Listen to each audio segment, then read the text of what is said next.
Just want. Oh, I'm sorry. Are we live? We'll do it live. Fuck it. Just kidding. Just want to make sure I've got all my facts straight here. Just a second, please. So, this is a new segment that I like to call Weekly Update. I'm going to do it every Friday. I hope that I'm hoping one day to figure it out between newborn and life and work and all that stuff to put something out pretty much every day. As I said before in my previous cast, that I'm a whopping 53% this year with football.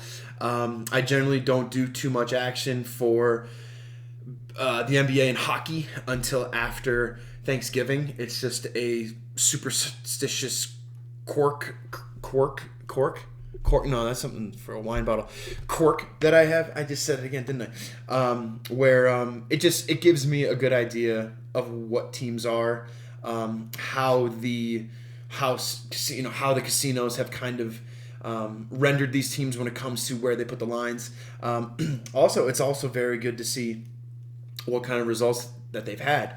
And so I am going to go through, as you saw, I'm going to go through some games, kind of show you what I look at when it comes to these two sports. Right now it's so much fun. It is a sports gambler's paradise right now. You've got so much action.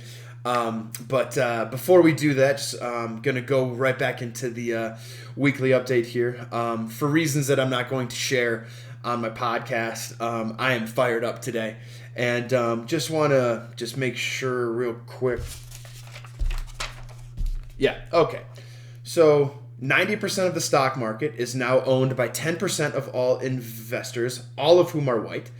1 out of every 7 houses in America are purchased by investors. Earlier this week, people in Texas gathered to welcome John F. Kennedy Jr. to announce that an orange piece of racist, xenophobic, homophobic shit was going to retake office. Ohio, where hellbound Jim Jordan resides in office, just passed, or trying to pass, Texas-style legislation on female productive rights. 745 billionaires added $2.1 trillion in wealth over the last 18 months, but the minimum wage can't be raised from $7.25. The GOP insists that all lives matter, but won't wear masks to protect people. They claim there will never be voter fraud, but then they installed illegal drop boxes in California. They also said that no new justices can be inserted during an election year, and then they pushed one through. What the hell is going on here? Speaking of hell, Donald Orange piece of shit Trump. And if you are someone who is exercising their right to not get the vaccine, that's fine. I understand that it is a personal choice. And I personally feel that a lot of people are of the belief that, hey, you took away my president. For the last year and a half, you've been trying to tell me that my belief system is horseshit, which it is. And now this is your stand. This is the one stand that you have left. No, you can't make me get this shot. You can make me do all this stuff. You can't make me denounce my belief system, even though you tell me that it's horseshit. You can't, every single time that I ask a person who claims that there was voter fraud in the most recent election, I mean it from a place of being curious. Be curious, not judgmental. And whenever someone says, I have proof that there was fraud, and I say, okay, show it to me. Oh, fuck off, snowflake, is the only response we get. Good for you. But if you are someone who is choosing to not get the vaccine that 3 billion people have had and had no side effects and has actually helped them, if you are choosing to not do that, that's fine. You are exercising your right as a human being. I will never try to impede on that. But if that's the case, then stay the fuck home. Stay the fuck away from everybody. And if you are not doing those two things, go to hell. And while you're down there, save a seat for Ken Starr and Ian McCaw. Let's do some lines. So, as I had said earlier, I like to keep up with what's going on in the association and the National Hockey League. It gives me a pretty good precursor to when I'm ready to actually put down some money. Or to try to pick winners. Truth be told, it's hard to make anything in those sports. The thing about the National Hockey League is that the puck line is 1.5 on every single game. That won't change. What will change is the VIG, or what kind of a payout you can get for that wager. For instance, as of now, and I'm just going to use this one as an example, the winless Arizona Coyotes are playing Anaheim tonight. Okay, the puck line 1.5. However, right now, according to a lot of the houses that I'm seeing, if you have Arizona to cover, you're at minus 170. And off the top of my head, that's 60 cents on the dollar? But if you choose Anaheim to cover that, meaning they're going to win by 2 goals or more, you get plus 150. And so it's really what I have found to be successful when it comes to the National Hockey League is you try to equal it out. You try to find a favorable matchup and try to capitalize on a team covering, because most of the time the money line, which is just them winning, you're gonna find a lot of minus 120s, a lot of minus 130s, and if you see a money line of a hockey game that's minus 110 each, it's a coin flip. And that's when you'll probably see a much higher VIG or a much higher payout that you can get on a certain team to cover. And so if that's something that you want to try to utilize and try to corner the system, if you will, I wish you luck. As I've said, the purpose of my podcast, aside from the social perspective that I enjoy to offer, is to try to educate the public on something that's only going to become more and more legal. The proliferation of sports gambling within society, the fact that people who called it immoral and it's wrong, it makes you a terrible person to want to put $5 on Anaheim to cover the spread against the Arizona Coyotes, are also the same people that are as morally bankrupt as the slime of this country. So I find that kind of funny. But also early on, it's very, very hard to decipher a pretender versus a contender when it $5 when it comes to the National Hockey League, because if you look at what Tampa has accomplished, which is kind of second to none, when you look at what they've accomplished, the fact that they're able to utilize a loophole and keep people hurt, I'm not going to name names, only to bring them back in time for a tune-up for the playoffs, and then they make a run. Because Tampa, if they played everybody the same way they play in the playoffs, which is inconceivable, I don't see them losing. They are, for someone who has tried to pick winners in the National Hockey League for years, they're one of the more complete teams I've ever seen. I don't think any team in the last 20 years could touch these guys. That's how fast they are. That's how good they are. And so it's kind of fool's gold in a certain way when it comes to how a team is performing in November and December. Because really January, February, March, April, those are the months in which the cream of the crop really rise. And so on and so forth with the NBA. This has been an extremely eventful start to the season. I personally think that the Miami Heat are the best team in the NBA right now. I don't know what's going to happen in a week. No one does. That's why I love this so much because there is no reality television greater than sports. You literally don't know what's going to happen next. This team, once Klay Thompson gets back, the most underrated and underappreciated player in NBA history, once he returns, I do think that they are going to establish themselves. If they haven't now, they're 6-1, as the team to beat, because that Western Conference is pretty nasty, and I just as good as the Heat are, I think the East, as anyone, I think anybody who's followed the NBA for years would agree, the top heaviness of the East has always kind of been its crutch where it can lean on, because the top team, whether it's Philly or the Nets or Miami or the Hawks, if they can figure out and kind of regain the magic that they had from a year ago, they're always going to have a chance. Everybody technically has a chance. And so I'm really excited to see how this season kind of plays out. I'm really, really excited with the NBA. I'm a huge fan. I would much rather watch basketball than football. That's just me. Maybe because I was raised in the Minneapolis area where I had to watch Iowa play fucking Purdue every year, and 10-3 because that was the only game that was on the stations that I had, and 10-3 is really the a barn burner, if you will.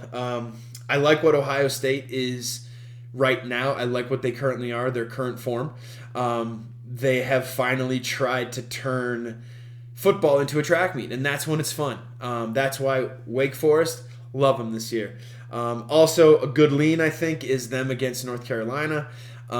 Anytime you have a top 10 team that is an underdog, I believe it's the third time in history, they're going to feel pretty slighted. And I do believe they put up half a hundo on North Carolina last year. It's just North Carolina scored 60 on them last year, and I do think that the defense remembers that. So if I am going to cherry pick one game of the 47 games, that would certainly be that one. But let's take a look at the lines here. First game that I'm looking at is New Orleans at Golden State. Right now, the line is Golden State at 9. 80% of the money is on Golden State. Man, that's a lot. Over-under is 214.5. Obviously, as I said before, shop around. There's plenty of sites out there that you can utilize to try to find either a good vig or the line that you are looking for. If you feel the need to purchase points, here's my outlook on that. All right, the reason why they want you to do that is because they want you to think that a half a point is worth whatever more they can shave off the top of your wager. I can count on two hands how many times I've been halfied. Nobody likes a halfie either. But, you know, if it makes you feel more comfortable to have 9 rather than 9.5, okay. You just know that you are going to be paying more off of the top. And at the end of the day, I'd be curious to see what the results are that come from what's the difference, like how many times do people really get halfied? Because I personally think that it's just a cheap way for the casinos to lure you in to giving them a little bit more money since they don't have enough already. Anyway, so New Orleans is 4-5 against the spread. Golden State's 4-3. They're 6-1 straight up. New Orleans is 1-8. New Orleans is averaging 103 on offense. Golden State 112. New Orleans gives up 111 on defense. Golden State gives up 101. So from the numbers, this is quite the mismatch. The last 3 times these two teams have played, Golden State is 2-1 straight up and 2-1 against the spread. The under is hit twice. 2 out of the last 3. The average score is 117, 113. So New Orleans has been able to relatively keep up with them. Brandon Ingram is still questionable. Zion is still out. don't know any of those other guys. And everyone else on Golden State looks pretty healthy. New Orleans is currently on a 5-game losing streak where they've lost to Sacramento twice. Golden State has won 6 out of their last 7 with their most recent win on the 3rd against a very good Charlotte team. I think a good lean tonight would be to go Golden State. I also think a good lean is actually the under. Right now, through 9 games, the under has hit with New Orleans 6 times. And through 7 games, the under has hit with Golden State 6. Which is really kind of unique because you don't necessarily pair good defense with the Warriors. You think of Steph, you think of Clay, you think of them scoring all those points, but they're 0-4 to the under at home. So they've never hit the over. So I think, and these 2 teams, 2 out of the last 3, they've hit the under. So I do think the under is a good lean. All that being said, I'm sure the over will hit. I'm just kidding. But yeah, that's what I would do with this one. I think, if I'm not mistaken, yes. So this is New Orleans' 3rd game in 4 days. They played on the 2nd and the 3rd. They had yesterday off and the 5th. So this is their 3rd game in 4 days. I believe they were all on the road. I question what is left in the tank. I do think that Golden State is a good lean here this evening. Next game is a rematch. Now, the reason why I wanted to do this is because these are usually pretty interesting. Clippers at the Timber Puppies, as I like to call them. Serge Ibaka and is it Marcus? I think is Marcus Morris the one that's on the Clippers? I believe so. I'm gonna go with Marcus. If it's Markieff, my apologies. Last time I checked, they actually look the same.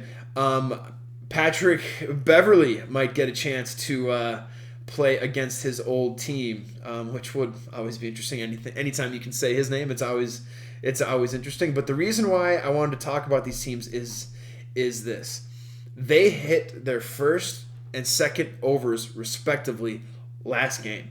So the last game, it was Clippers were favored by 3, and the total was 212. It ended 126-115. It flew over. Now that was the second time the Clippers had hit the over all season, and the first time the Timberwolves had hit the over all season. Currently, it's 216.5. So there was a 4-point swing. The actual spread on the game is the same. It's Clippers minus 2.5. But there's a 4-point increase in the over-under. Why am I telling you all of this? Because sometimes not wagering is a win. Sometimes a stay away is a win. If you can't find an edge, and that's all that I'm trying to do here. Folks, this is hard. This is hard.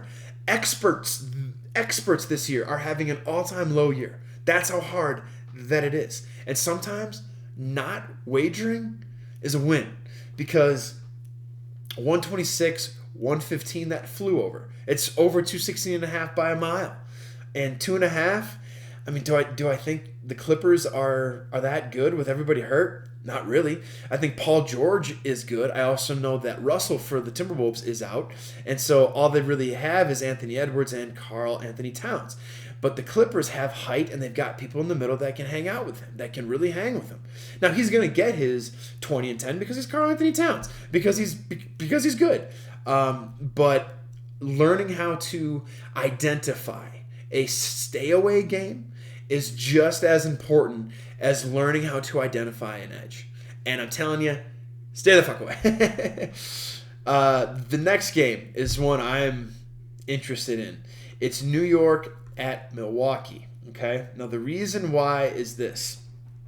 New York is 5-3, 4-4 against the spread. Milwaukee's 4-4, 4-4 as well against the spread. The last 3 times these two teams have played, New York is 2-1, but they've been outscored. Their average score over 3 games is lower than Milwaukee's. They've also covered 2 out of the last 3, and 2 out of the last 3 has also hit the over. Currently, right now, and here's the thing, and one of the terms that you're going to hear me say more often is because sports. I always say because football. Why do weird things happen? Because football. Because it's really weird. Why do things happen? Because sports. Because it's really weird. Milwaukee, which are home juggernauts. All right. Chris Middleton is out. Huge. I personally think he's their most complete player. I know. I get it. Giannis. Yada, yada, yada. But what Giannis said, what was it, last year during the playoffs, to concede the last shot to Chris is really, one, it's the epitome of being a good teammate. But two, it shows, in my opinion, it shows a hierarchy. Who do you want taking the last shot? Who? And even the MVP, even though LeBron should win it every year, because you put him on any team, and they're automatically a contender. Not the same with anybody else. I think Chris Middleton is the most complete offensive player that they have. And he can get his shot off the dribble. And Giannis kind of can. Drew Holiday, who's also, he's a little banged up. Let me check. So he's upgraded to probable. So he will be playing tonight. Brook Lopez is also 50-50 on whether or not he's going to play. And New York is reporting no injuries. The over-under right now is 217.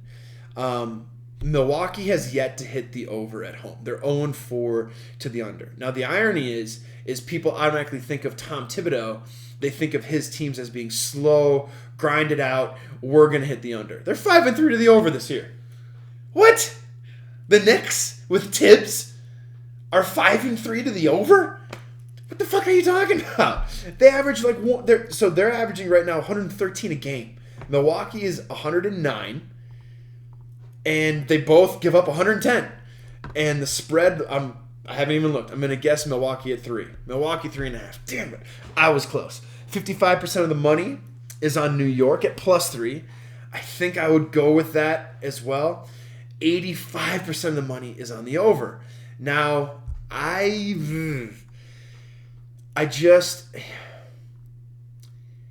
don't think the over is the play here. Because Milwaukee's 0-4 to the under at home. And whether or not that's because they play good defense or maybe because they suck on offense, it's really left to be determined, obviously. But all I know is they're 1-3 straight up at home, and the Knicks are 3-1 straight up on the road. I think Knicks, and I would lean to the under. The Knicks on the road are 2-2, so they are 500. But I just with 2 out of the last 3 going to the over, but with everybody hurt, I do think the under is the play.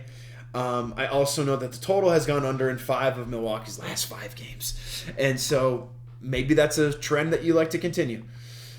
The next game, the Nets at the Pistons. I have a theory, I'm working on it, that I think Detroit might be a good fade year-round. The last 3 times these two teams have played, Brooklyn's 3-0. They've outscored them by 11, but somehow Detroit has covered 2 out of the last 3. I think it's because the lines get inflated and because the back door is always open in the NBA. That's the one thing that the one stat that I do enjoy looking at when it comes to teams in the NBA is team free throw percentage. Because at the end of the game, if a team as a whole can make a good percent of free throws, you are going to get less. If you have them as a favorite, you're going to get less of a back or side door type of cover situation. And so I also see here that as a favorite, Brooklyn is 5-2 straight up, and as a dog, Detroit's 0-7. Detroit is 2-6 against the spread, 3-5 to the under. Again, Brooklyn 1-7 to the under. 1-7 with Durant and Harden. They on the road, they're 0-2. They're 0-2 to the under. This is so fun. It's so hard. I love this shit. All right, I love this shit. So the spread is Brooklyn at 10. And the over-under is 211. So odds makers have caught up on what's been happening. 70% of the money is on the over, though. When each of these teams cumulatively, they're 4-12 to the under. And I don't see anybody of note who's hurt with Detroit. All I know is, wow, they've won one game this year against Orlando. And Brooklyn's on a 3-game win streak where here's something interesting. On Halloween, Brooklyn beat Detroit by nearly 30. Okay. I don't think you lose by 30 and you have some kind of a epiphany of how to win against this team. I also know that Blake Griffin loves playing against Detroit because he feels that they ruined his career, and we can talk about that at another time because I kind of agree. Anywho, Detroit offensively is 30th in total offense, field goal percentage, 3-point percentage, team free throw percentage. They're 19th in the league. Brooklyn's 18th.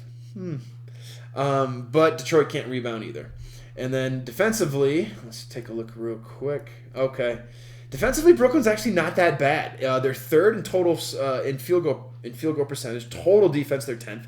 3-point field goal percentage, they're 9th. They're not bad. You know what? Brooklyn to smash again. Brooklyn to smash. Now let's go to let's go to the ice. Okay. The Chicago racial slurs are playing the Winnipeg Jets. The 1-8-2 racial slurs against the 5-2-2 Jets. Currently, right now, the puck line is 1.5. Obviously, you get a pretty good payout for Winnipeg to cover.